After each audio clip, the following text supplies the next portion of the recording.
Мен бул турмушта кайсы бир бийиктикке чыга алдым десем, аны эне тилимдин улуу духунан көрөм.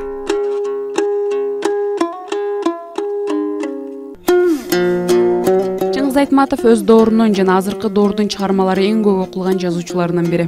Анын китептери 170тен ашуун тилге которулуп, 60 миллиондон ашык нуска менен басылган.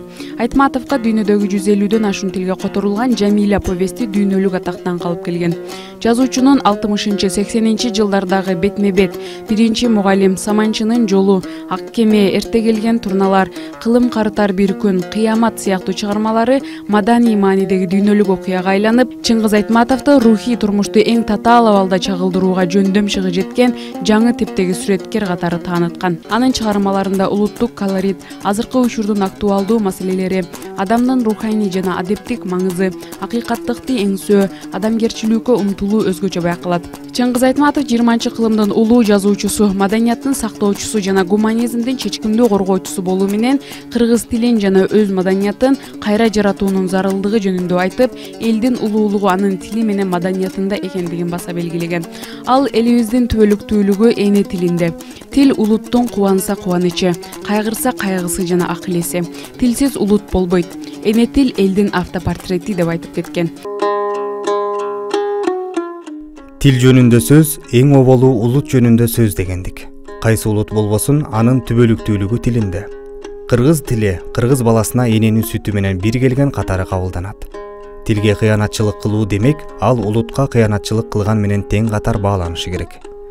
Мына биз тилибиздин мамлекеттик тил деп жарыяладык. Кыргыз тили мамлекеттик тил деп жар салып жатабыз. Ооба, мыйзам боюнча ошондой, бирок ошол иш жүзүндө болуп жатабы? Кыргыз тили бул титулдук элдин тили. Бул тил өз кыртышында өнүк албаса кайда өнүгөт? Коммунистик системанын тушунда авторитардык режим өкүм сүрөп турганда эне тилибиздин проблемасын алгачкылардан болуп көтөрүп чыккан. Анда тил тууралуу сөз кылуу улутчулдук катары бааланган. Мага ал кезде айрым басылмалар улутчул деген жарлыкты илип, улуттук тилди сактап калуу тууралуу ойлорунду ыштыкка алышканын баары билет. Бирок улуттук тил маселесин мен жазуучу катары көтөрүп чыкпасам, анда ким көтөрүп чыкмак? Чындыгын айтайын, улуттук тилибиз үчүн башымды сайып коюуга деле кайгыл элем. Тил маселеси азыр деле өз актуалдуулугун жогот элек, азыр дагы курч турат. Тилди сактап калуунун, андан аркы өнүктүрүүнүн бирден бир фактору улуттук тил, мамлекеттик саясаттын негизги атрибуту болуу менен ал өлкөнүн расмий турмушуна жанаша жашаш керек деп ойлойм. Өлкөнүн расмий турмушунан, башкача айтканда мамлекеттик бийик деңгээлдеги иш-чаралардан четтетилип калса, анда ал күнүмдүк турмуш тиричиликтин гана тили катары жашап, өзүнүн жалпы улуттук милдетин жоготот. Тилди өнүктүрүүнүн чоң системасын түзүшүбүз зарыл. Айрымдар улуттук тилибиз саясий, экономикалык, укуктук тил катары калыптана элек деген ойлорду айтат. Бул тек гана улуттук тилдин кадырын түшүрүү деп баалайм. Тил ийкемин ошол деңгээлге көтөрүүгө өзүнчө бир мамлекеттик саясатты, тилдик маданиятты, системаны төптөө кажет. Биз улуттук тилибизге ыңгайлуу чөйрөнү түзмөйүн, аны өнүктүрө албайбыз. Тил саясаты бала бакчадан жогорку кеңешке чейин өкмөттүк жыйын, протоколдорго чейин жүргүзүлүшү зарыл. Улуттук тилибиз эчен кылымдар бою ата бабаларыбыздан бизге жетип келген улуу дөөлөт. Демек, биздин милдет аны кийинки муундарга калтыруу.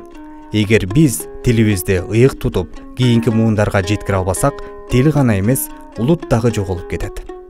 Тил алдындагы жоопкерчилик жөнөкөй букарадан тартып, жогорку бийлик өкүлдөрүнө, президентке дейре бирдей. Эгер бул жоопкерчиликти сезбесек, анда жакшылык жок. Рас, улуттук тилдин алкагында эле чектелип калуунун өзү дагы прогресске алып келбейт. Азыркы өзгөрмөлүү дүйнөдө бир нече тил билүү турмуштук зарылчылык катары бааланат. Мына ушул жагдайдан улам мен мындай бир формула чыгардым.